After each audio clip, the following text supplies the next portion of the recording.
Sosok kader Megawati yang berani tuding Gibran sebagai pembangkang.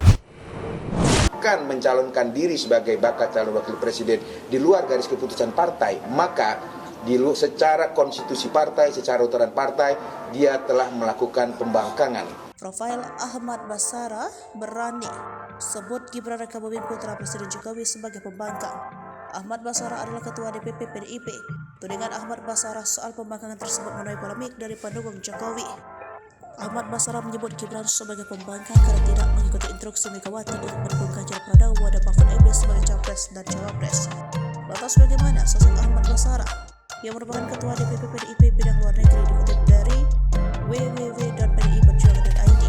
Dirinya kini menjabat sebagai wakil ketua MPR RI untuk periode 2019 hingga 2024. Mengutip Kompas.com, fraksi PDIP mendapat jatah 1 kursi pimpinan MPR setelah Undang-Undang Nomor 2 Tahun 2015 tentang MPR, DPRD, DPD, dan DPRD berlaku. Dalam revisi Undang-Undang MD3, PDIP sebagai parpol pemenangan pemilu 2014 berhak atas kursi pimpinan MPR dan DPR.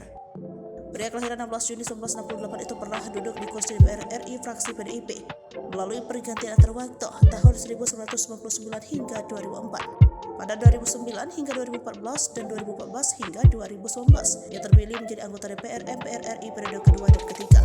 Pada pemilihan umum 2011, kembali lolos menjadi wakil rakyat untuk kali keempat mewakili daerah pemilihan Jawa Timur.